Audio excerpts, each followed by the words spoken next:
Abba Father, my loving Father, I come to worship you,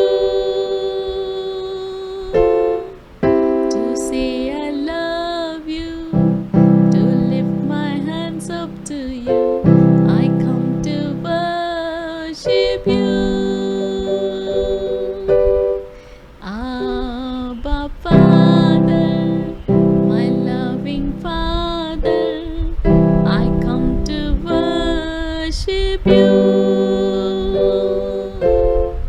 to say I love you, to lift my hands up to you. I come to worship you. We are your children, born of your spirit,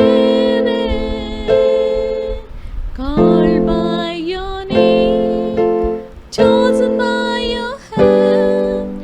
We belong to you. We are your children, born of your spirit, called by your name, chosen by your hand. We belong to you. Abba Father, my loving Father, I come to worship you, to say I love you, to lift my hands up to you. I come to worship you.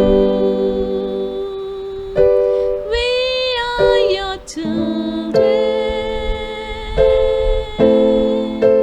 born of your spirit,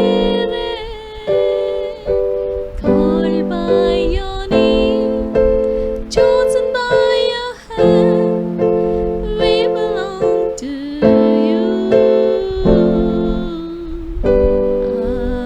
Abba Father, my loving Father, I come to worship you, to say I love you, to lift my hands up to you. I come to worship you. Abba Father, my loving Father, I come to worship you.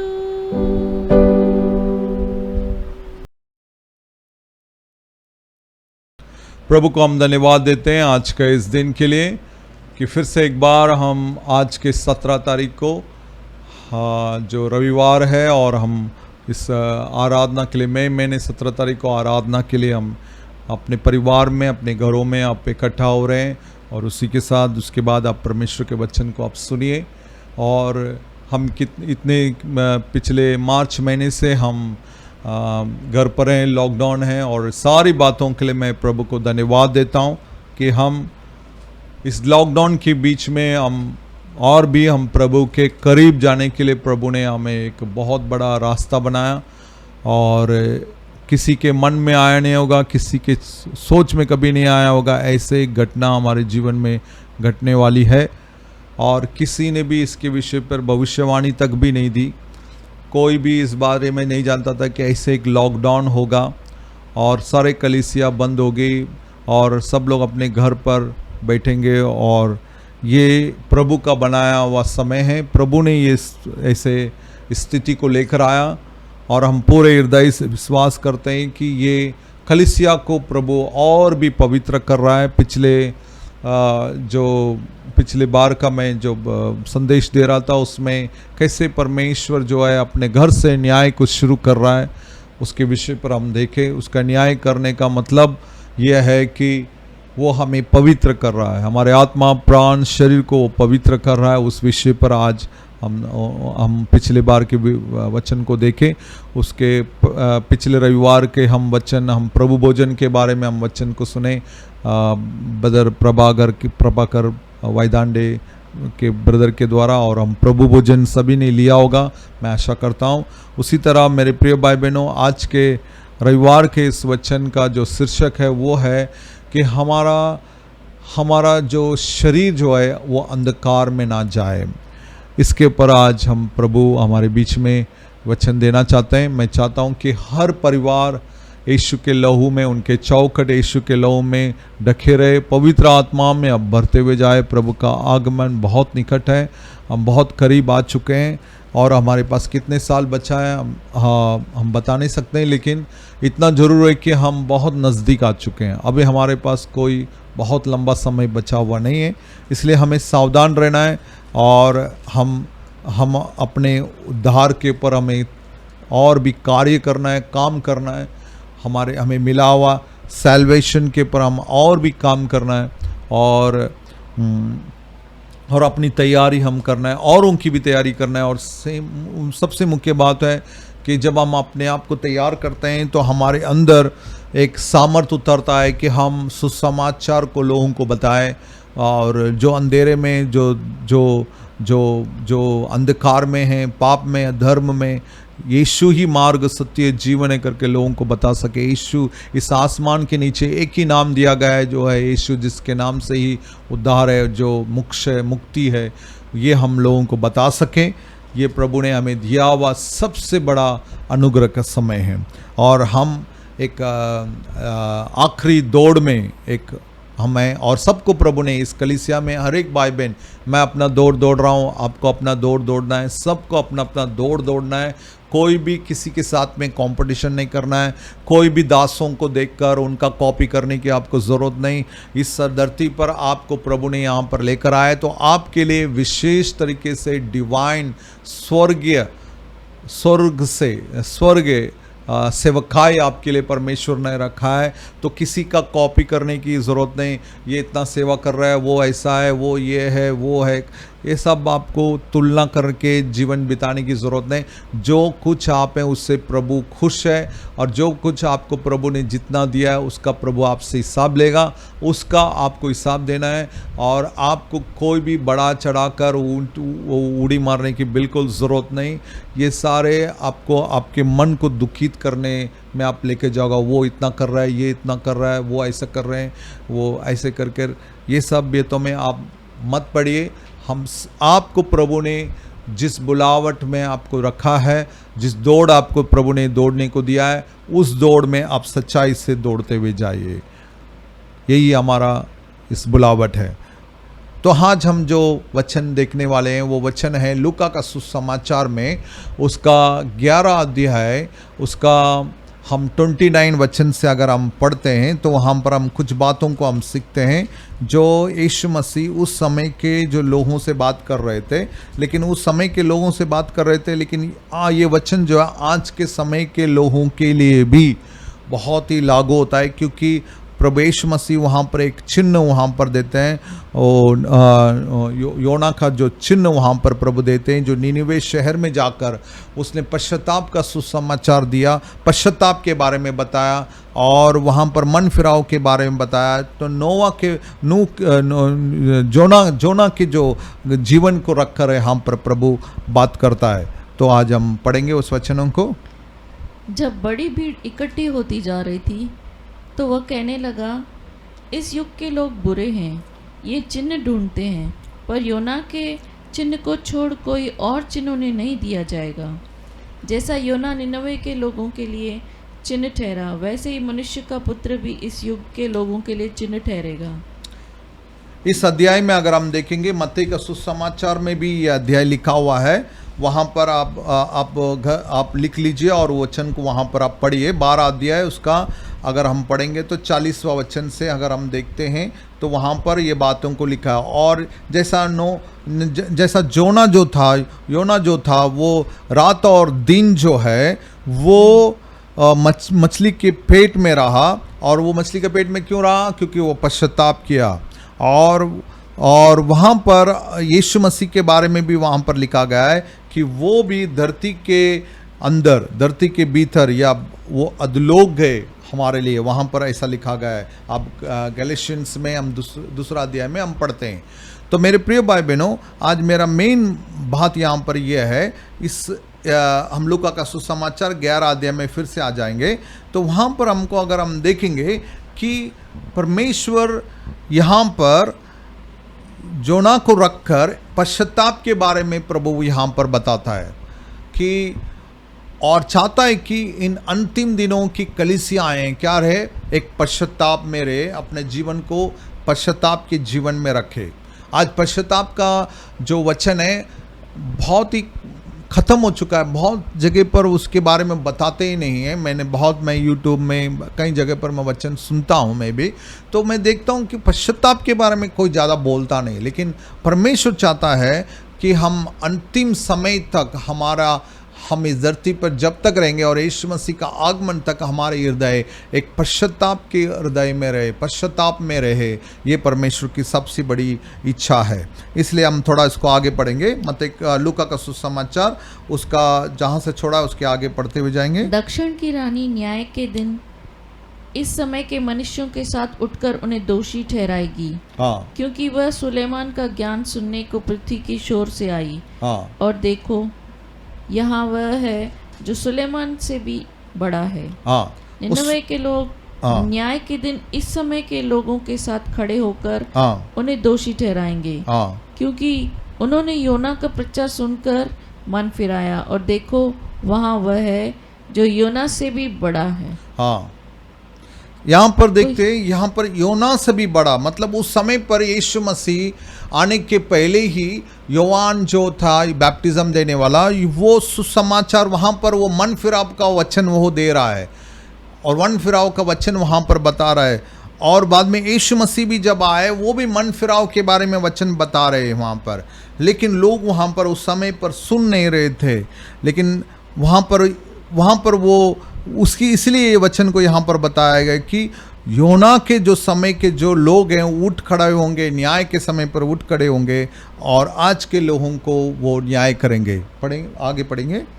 कोई मनुष्य दिया जला के हाँ, तलगर में या पैमाने के नीचे नहीं रखता, हाँ, परंतु दीवट पर रखता है, हाँ, कि भीतर आने वाले उजियाला पाएं। हाँ, तेरे शरीर का दिया तेरी आँख है, हाँ, इसलिए जब तेरी आँख निर्मल है तो तेरा सारा शरीर भी उजियाला है। हाँ, परंतु जब वह बुरी है तो तेरा शरीर भी अंधेरा है। हाँ, इसलिए चौकस रहना, हाँ, कि जो उजियाला तुझ में है वह अंधेरा न हो जाए। हाँ, जो कुछ उजाला तुझ में है, जो उजाला तुझ में है वो अंधेरा ना हो जाए। आज जो प्रभु ने मुझे, पवित्र आत्मा ने जो बताने को जो शीर्षक है हमारा, वो है जो हमें प्रभु ने जो उजाला दिया है वो क्या ना हो जाए, अंधेरा ना हो जाए। जो हमारे आँख जो है वो हमारे शरीर का एक दिया है, एक देखने वाला, हम आँख से देखते हैं, वो जो आँख जो है अंधेरे में नहीं जाना चाहिए। अगर वो अंधेरे में जाएगा तो पूरा शरीर जो है अंधेरे में हो जाएगा। मैं इस वचन को बहुत ही ज़्यादा इस बात को हम क्यों इसको ज़्यादा ले रहे हैं, क्योंकि परमेश्वर जो है हमारे जीवन में जो ज्योति लेकर आए, प्रभु यीशु मसीह हमारे जीवन में ज्योति लेकर आए, वो इस जगत के ज्योति बनकर आए, और उन्हीं के द्वारा पिता परमेश्वर ने क्या किया, इस जगत पर यीशु मसीह को भेजकर हम पर अनुग्रह दिया कि हम यीशु मसीह पे विश्वास करें और हम विश्वास का अनुग्रह हमें मिले। एफिशियंस उसका दूसरा अध्याय में अगर आप पढ़ते जाएंगे तो वहाँ पर आपको मिलेगा, विश्वास का हम पर अनुग्रह हुआ और हमारा उद्धार हुआ, हम सैल्वेशन में आ गए और हमारा छुटकारा हुआ। ये परमेश्वर का वो दया है, वो दया का वो धनी है, ऐसा बाइबल बताती है। तो मेरे प्रिय भाई बहन, ये सब हमको मिला। उसके बाद हम पवित्र आत्मा में बढ़ गए, पवित्र आत्मा में हम वरदान में बढ़ने लगे, फलों में बढ़ने लगे, उसके अनुग्रह में, उसके स्वभाव में हम बढ़ने लगे। ये सब हमको प्रभु ने दिया हुआ अनुग्रह है। आज जो वचन आपको जो दिया जा रहा है, ये कलीसिया के लोगों के लिए वचन है। ये कलीसिया के लोग ये सारे बातों को प्राप्त कर चुके हैं।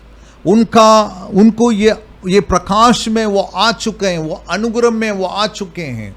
ये अनुग्रह में आने के बाद में परमेश्वर चाहता है कि उनके जीवन में फिर से अंधकार चले ना जाए, क्योंकि मत्ती का सुसमाचार 24वां अध्याय में लिखा है कि चुने हुए लेके हो सके तो चुने हुए लोग भी भरमाए जाएंगे। चुने हुए लोग भी भरमाए जाएंगे मतलब चुने हुए लोग भी वापस अंधकार में चले जाएंगे, चुने हुए लोग भी भटक सकते हैं। ये यहाँ पर बताया जाता, मतलब चुना हुआ मतलब आप जरा सोचिए, उनको परमेश्वर के राज्य के लिए, उसके हजार काल का राज्य के लिए, उसके अनंत काल का राज्य के लिए चुने हुए लोग हैं, और उसके साथ राज्य करने के लिए फिर से रैप्चर में प्रभु के साथ वो उठा लिए जाए, और उसके बाद में वापस यीशु मसीह के साथ हम सभी संतों के साथ इस धरती पर फिर से हम धरती पर आए और इस धरती पर हम हजार काल राज्य करें। वो चुने हुए लोग हैं। वो चुने हुए लोग भी बाइबल बताती है कि वो इन दिनों में वो फंसाए जाएंगे, अंधकार में चले जाएंगे। मेरे प्रिय भाई बहन, इससे हमें बचना है।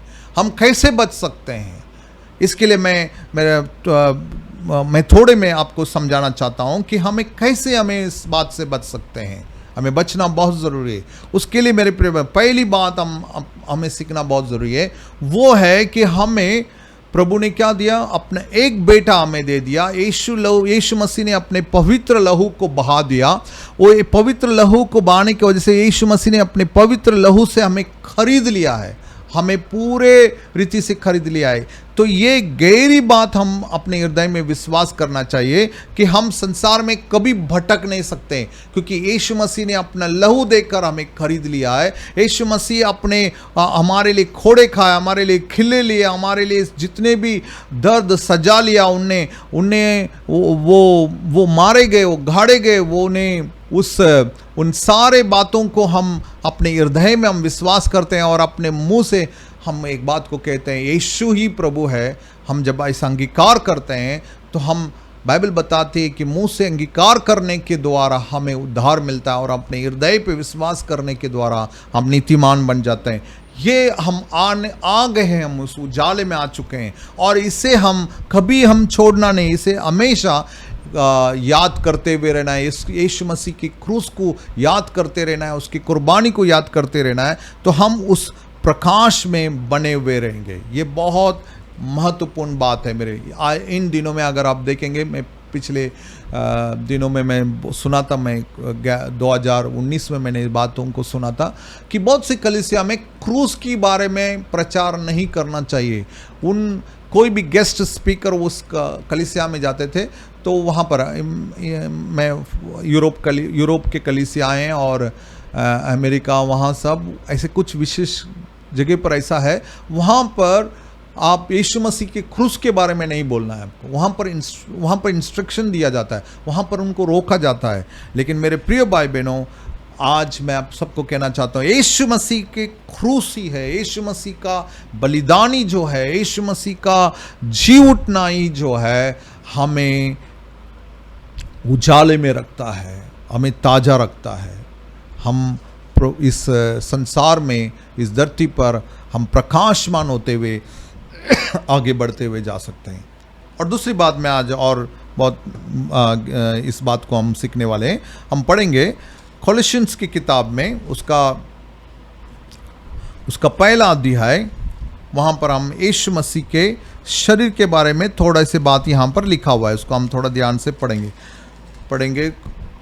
कोलोसियंस का पहला अध्याय 17 वचन से। वही सब वस्तुओं में प्रथम है। हाँ, वही सब वस्तुओं में प्रथम है और सब वस्तुएं उसी में स्थिर रहती हैं। हाँ, वही देह अर्थात कलीसिया का सिर है। हाँ, वही आदि है। वही आदि है और मरे हुए में से जी उठने वालों में पहलोठा है। हाँ, कि सब बातों में वही प्रथम ठहरे। हाँ।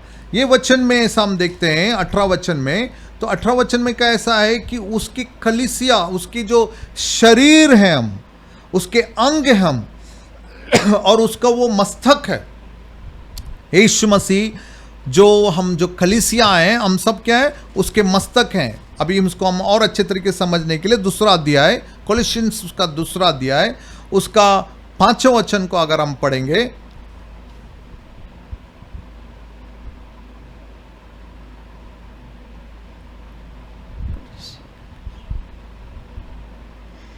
यद्यपि मैं शरीर के भाव से तुमसे दूर हूँ, हाँ तो भी आत्मिक भाव से तुम्हारे निकट हूँ, हाँ और तुम्हारे व्यवस्थित जीवन को और तुम्हारे विश्वास की जो मसीह में है दृढ़ता देखकर प्रसन्न होता हूँ। हाँ, यहाँ पर पौल जो है यहाँ पर समझाते हैं कि वो जो है हर जगह पर कलीसियाओं को स्थापित करते हुए जाए, वो कलीसियाओं को तैयार करते हैं, लेकिन एक जगह पे रुके नहीं, लेकिन वो हर जगह पर वो घूम कर प्रभु का सुसमाचार देते थे और कलीसियाओं को तैयार करते थे, और तैयार कर किसी जो योग्य है व्यक्ति हैं, जो आत्मा में भरे हुए, पवित्र आत्मा में भरे हुए लोग हैं, उनके हाथ में कलीसियाओं को सौंप कर उस जगह के प्राचीनों के हाथ में कलीसियाओं को सौंप कर वो वहाँ से आगे चले जाते थे। तो इसलिए यहाँ पर देखिए वो कहते हैं यहाँ पर कहते हैं कि मैं शरीर से तुमसे दूर हूँ, लेकिन मैं आत्मा में मैं निकट हूँ। हम आत्मा में निकट कैसा हो सकते हैं? आज देखिए पूरी कलीसियाएं बंद हैं, इमारत बंद है, यहाँ पर इमारत बंद है, लेकिन सब लोग अपने परिवारों में प्रार्थना करते हैं, आराधना कर रहे हैं। तो यहाँ पर यीशु मसीह के द्वारा ही, उनके शरीर के अंग होने के द्वारा ही हम सब एक दूसरे के करीब रह सकते हैं। हालेलुया। हम एक दूसरे के साथ में हम रह सकते। अभी भी कोई अगर हमें कितना भी दूर कर दे, एक दूसरे को दूर भी कर दे, जैसा पौल वो सेवकाई की वजह से उस समय पर वो दूर रहा, लेकिन वो बोलता है कि मैं आत्मा में मैं क्या था, इकट्ठा था, मैं आत्मा में साथ में था, ऐसा करके। शरीर से आज हम शरीर से दूर हैं, लेकिन हम आत्मा में एक हैं। कैसे हम एक हो जाते हैं? क्योंकि यीशु मसीह को, ये एक गुप्त बात है, ये पुराना नियम में नहीं लिखा है, ये एक रहस्य है, ये एक रहस्य करके लिखा है। इस वचन को पढ़ेंगे, दूसरा अध्याय, इसी कोलोसियंस का उसका दूसरा अध्याय, दूसरा वचन में लिखा है, ये परमेश्वर का एक गुप्त बात है। कलीसिया जो है एक रहस्य है। ये पुराना नियम में कलीसिया के बारे में, मतलब सभागार के में कलीसिया, ये हिंदी बाइबल में हमेशा कलीसिया करके इस्तेमाल किया जाता है, लेकिन असली में दोनों जगह में कलीसिया मतलब एक जन संसार से बाहर यीशु मसीह ने उनको बाहर निकाला, उनको भी कलीसिया बोला जाता है, और सभागार को भी कलीसिया बोला जाता है। तो लेकिन सभागार को यीशु मसीह का शरीर कर कहलाया गया है। तो यहाँ पर पुराने नियम में हम कहीं पर भी उस कलीसिया के स्थापन के बारे में नहीं पढ़ते हैं।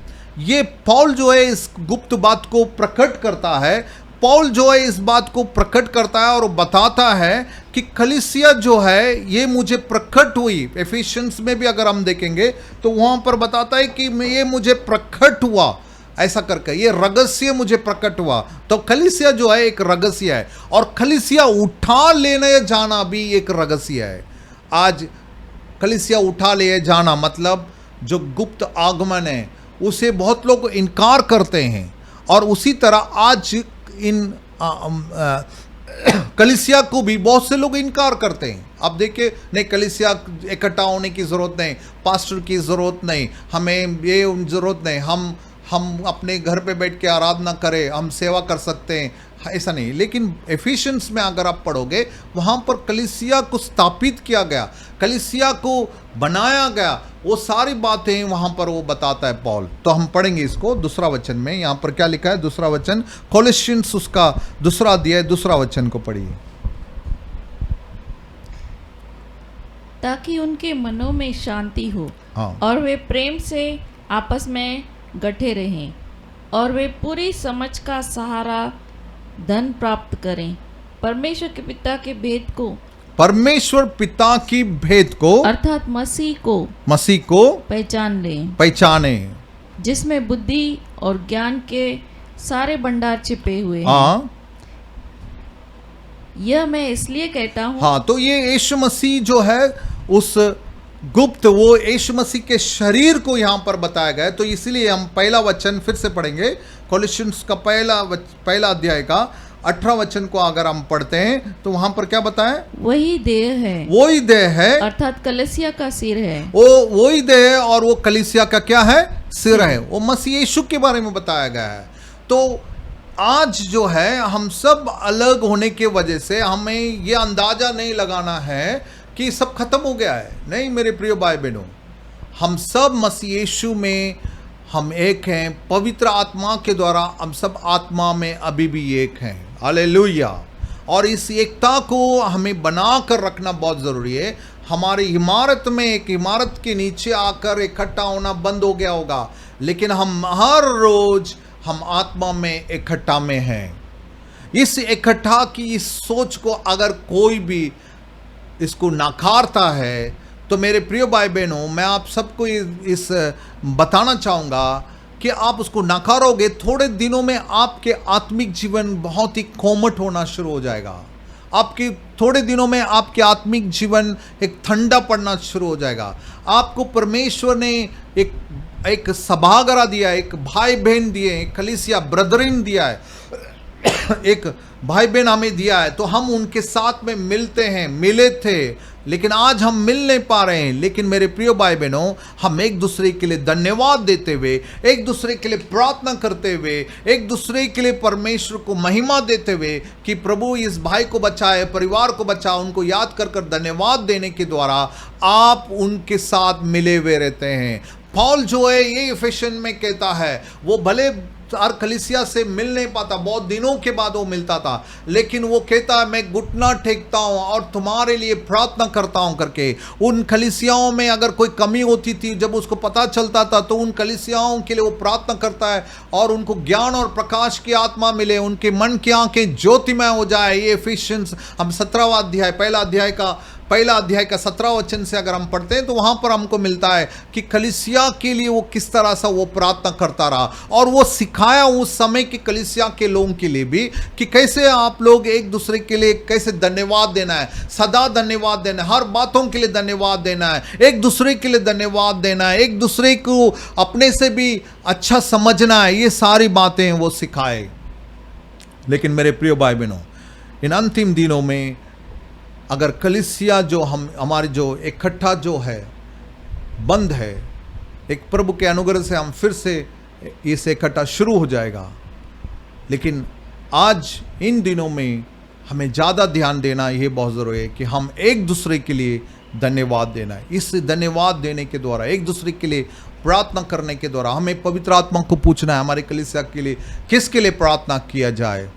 प्रभु आपको वो प्रार्थना, उनके चेहरों को आपके सामने दिखाएगा, उन लोगों के लिए आपको प्रार्थना करना है। ऐसे हम करने के द्वारा हम क्या करते हैं, हम यीशु मसीह के शरीर के अंग में बने हुए रहते हैं, और उसका मस्तक, उस शरीर का जो मस्तक है वो प्रभु यीशु मसीह है, वो हम उसके अंदर रहते हैं। मेरे प्रिय भाई बहनों, शत्रु आपके साथ खिलवाड़ ना करे, शत्रु आपके साथ, आपके मन के साथ खेले नहीं, आपको भरमाए ना जाए। भाईचारा के प्रेम में बने रहना हमारे लिए बहुत जरूरी है। भाईचारा के प्रेमों में हम बना रहना हमारे लिए बहुत जरूरी है।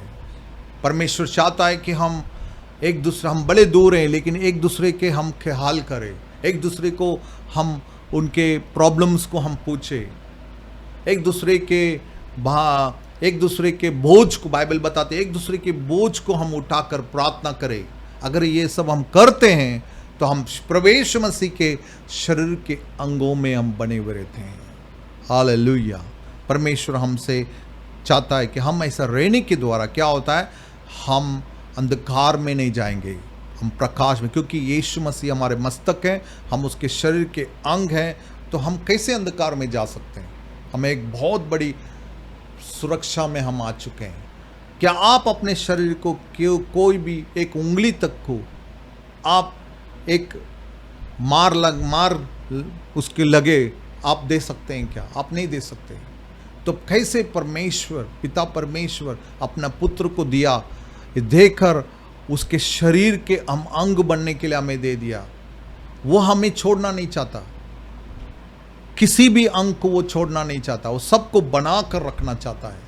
वो बार बार बनाते हुए रहता है, क्योंकि उसने कहा मैं अपना घर बना रहा हूं, उसके सामने नरक के फाटक प्रबल नहीं होंगे। नरक क्या करता है, नरक के दुष्ट आत्माएं या शत्रु क्या करता है, कलीसिया को विभाग करने के लिए, कलीसिया को तोड़ने के लिए हमेशा प्लानिंग करते रहता है।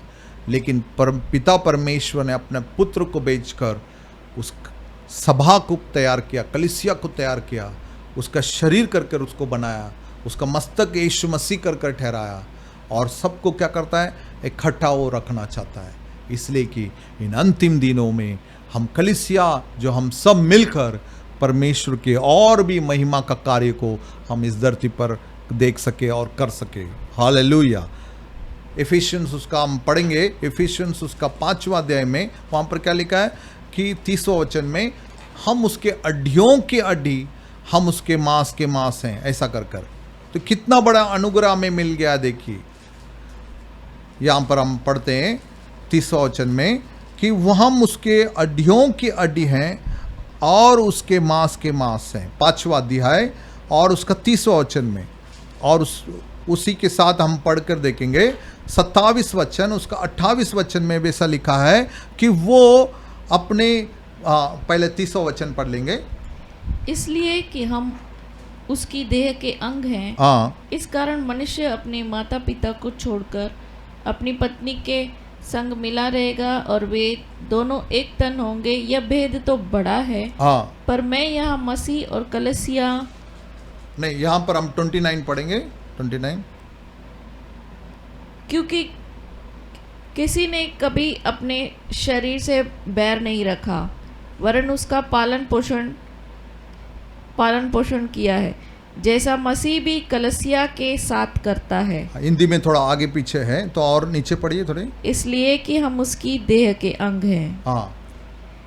इस कारण मनुष्य अपने माता पिता को छोड़कर अपनी पत्नी के संग मिला रहेगा और वे दोनों एक अंग होंगे। और आगे, यह भेद तो बड़ा है, पर मैं यहाँ मसीह और कलीसिया के विषय में कहता हूँ, पर तुम में से हर एक अपनी पत्नी से अपने समान। तो यहाँ पर क्या है कि हम उसके, इस अध्याय में है कि हम उसके शरीर के अंग हैं और हम उसके अड्डियों के अड्डी हैं, हम उसके मांस के मांस हैं।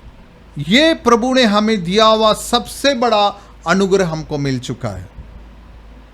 तो यहाँ पर हम 27 वचन को हम पढ़ेंगे, तो वहाँ पर लिखा है, 27 वचन पढ़िए। और उसे एक ऐसी तेजस्वी कलीसिया बनाकर अपने पास खड़ा करे, जिसमें न कलंक, न झुर्री, न कोई ऐसी वस्तु हो, वरन पवित्र और निर्दोष हो। और 26 वचन, कि उसको वचन के द्वारा जल के स्नान से शुद्ध करके पवित्र बनाए। वचन के द्वारा जल स्नान से वो क्या करे, हमें शुद्ध करे, और हमारे अंदर कोई भी दाग धब्बा ना रहे, हमारे अंदर कोई भी झुर्री ना रहे। ये कैसा होगा, कभी कर सकता है ये जब एक व्यक्ति ऐसा सोचता है। उसको सोचना बहुत जरूरी है कि मैं यीशु मसीह का शरीर का क्या हूं, अंग हूं। मैं ही नहीं, मेरे साथ में जितने लोग उद्धार पाए हैं, वो सब भी मेरे भाई बहन हैं, और वो भी यीशु मसीह के शरीर के अंग हैं, और हम सभी का मस्तक प्रभु यीशु मसीह है। जब वो सोचते हैं, तब जो है वचन का जल स्नान उसको मिलता है, तब उसके अंदर के झुर्रियों को प्रभु निकालेगा। तब जाकर परमेश्वर जो है, जो 27 वचन में जो लिखा हुआ है कि वो उसके अंदर से सारे जो मलिन था, सारे जो गंदगी उसके अंदर से दूर करेगा। तब हम उसमें और भी महिमा में प्रकाशमान होते हुए जाएंगे। मेरे प्रिय भाई बहन, अगर हमारे मन में, अगर हम उस संगति को हम इनकार करते हैं, हम संगति को, भाई बहनों को हम नकारते अपने दिल से, हम तुच्छ समझते हैं, हमारे भाई बहनों को हम छोटे समझते हैं, हम उनसे लड़ बैठते हैं, हम उनके साथ हम उनसे बातें नहीं करना चाहते हैं, ऐसे हमारे अंदर शत्रु दीवारों को लेकर आ रहा है, तो आज हम उन सारे दीवारों को गिराना है। वो दीवारों को इसलिए बनाता है क्योंकि आप यीशु मसीह के शरीर से अलग हो जाए, फिर आपके ऊपर वो हमला करने की कोशिश करेगा। लेकिन मेरे प्रिय भाई बहनों, एफिशिएंस इस अध्याय को अगर हम ध्यान से पढ़ेंगे, एक पारिवारिक अध्याय, एक पति पत्नी के लिए लिखा हुआ अध्याय है, तो इस अध्याय में कलीसिया को साथ में लेके लिखा हुआ अध्याय है। और इस अध्याय में अगर हम ध्यान से हम पढ़ते हुए जाएंगे, तो वहाँ पर लिखा है कि हम उसके शरीर के, उसके अंग हैं, उसके हड्डियों का हड्डी हैं, उसके मांस के मांस हैं। ये बात तक यहाँ पर लिखा हुआ है। मेरे प्रिय भाई बहनों, इतने करीब इतना अनुग्रह हमको मिल चुका है। क्यों? क्योंकि हम प्रकाशमान हो, हम प्रकाश में रहे, हम में अंधकार ना आए। तो ये मैं आज जोर देकर इस वचन को आज आपके सामने इसलिए मैं यहाँ पर लेकर आया, इसलिए कि हम इन अंतिम दिनों में ऐसे बहुत से बरमाने वाले लोग आएंगे। आप देखिए, वो उनका बरमाने का जो तरीका एक ही रहेगा कि कलीसिया को तोड़ना है, कलीसिया बंद हो गया है, अभी ये चालू नहीं होगा। अरे कलीसिया चालू नहीं भी होगा कोई प्रॉब्लम नहीं, लेकिन हमारी जितने भी संगति है लोगों के साथ, हम उन संगति को हम प्रभु यीशु मसीह में बना कर रखें और उसका मस्तक यीशु मसीह कर कर हम कबूल करें। हम सोचे वैसा, हम अपने हृदय में विश्वास करें, क्योंकि उसके पास से आने वाला जो आत्मिक आशीष है वो हमारे पर उतरते आए। मेरे प्रिय भाई बहनों, इन अंतिम दिन में सावधान रहिए। परमेश्वर हमको इस बात के लिए बुद्धि और ज्ञान से और भी हमें बढ़े, समझ से हमें आगे बढ़े, क्योंकि कोलोसियंस का उसका पहला अध्याय उसका दूसरा अध्याय को बड़े ध्यान से पढ़कर देखिए, कैसे कलीसियाओं के बारे, एफिशिएंस को पढ़कर देखिए, कैसे कलीसियाओं को, कलीसिया मतलब सभागरा को, कलीसिया में जो वर्ड बोल रहा हूँ, सभागरा को कैसे तैयार करने के लिए परमेश्वर ने एक योजना बनाई। ये एक गुप्त बात है। बहुत से भाई बहन सभागराओं का विरोध करते हैं। इन अंतिम दिनों में आप देखोगे, आने वाले दिनों में आप देखो, कलीसिया के अंदर के लोग ही उसका विरोध करते हैं। सभागरा को देखो, सभागरा जब शुरू था, चल रहा था, तो बड़ी सभागरा हो या छोटी सभागरा हो, सब सभागरा में मतलब कलीसिया में जो जिसको चर्च बोलते हैं, वो चर्च में लोग मनमानी करते हुए प्रभु के घर पे आते थे। उनकी मर्जी हो तो आएंगे, उनकी मर्जी है तो नहीं आएंगे, आराम से आएंगे, आराम से जाएंगे, मतलब एक मनमानी था। ऐसा जीवन जीकर हम उम्मीद करते हैं कि प्रभु हमें आने वाले दिनों में उसके राज्य के लिए, उसके जो राज्य है वहाँ पर हम उसके साथ राज्य करेंगे। आप ऐसा आप सोचते हैं? मेरे प्रिय भाई बहनों, मैं आज आप सबको कहना चाहूँगा, जो कोई ऐसे मनमानी जीवन जिए हैं, जब आपको कलीसिया था, आराधना सभा था, और आपने उस आराधना के समय पर आराधना के समय पर आप सही समय पर जा नहीं रहे थे, सुस्ती कर रहे थे, आराधना शुरू होता था उसी दिन आप देरी से उठते थे, उसी दिन देरी से उठते थे, उसी दिन देरी से पहुंचते थे। ऐसे मनमानी, ऐसे सुस्ती वाला जीवन जीकर आप चल रहे हैं। कई लोग आज भी चल रहे हैं, और उसके लिए ये लॉकडाउन दिया है कि कलीसिया उसके लिए पश्चाताप करे। कलीसिया पश्चाताप करे कि प्रभु, हमने आपके घर को, आपके सभागार को, आपके देह को हमने तुच्छ समझा। ये पश्चाताप के द्वारा, इस मन फिराव के द्वारा ही प्रभु का चमक, प्रभु का प्रकाश आप में और भी चमकना शुरू होगा। प्रभु को धन्यवाद दो, आज ये वचन देने के लिए प्रभु ने अनुग्रह दिया।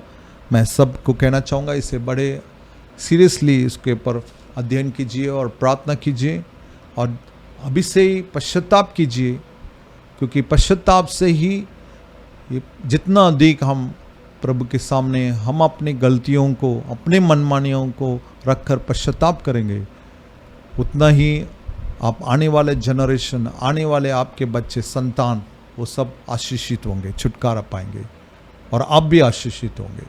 आइए हम प्रार्थना करेंगे। पिता, हम धन्यवाद देते हैं आज के वचन देने के लिए, आपने कृपा दिया उसके लिए धन्यवाद। पिता, हम प्रार्थना करते हैं हर एक भाई बहन आशीषित रहे, वचन सुनकर वो महिमा में और महिमा में बढ़ते जाए। फिर से जब कलीसिया खुलेगी प्रभु, वो सब आपके अनुग्रहों में इकट्ठा हो, आनंद के साथ इकट्ठा हो, पश्चाताप के साथ इकट्ठा हो।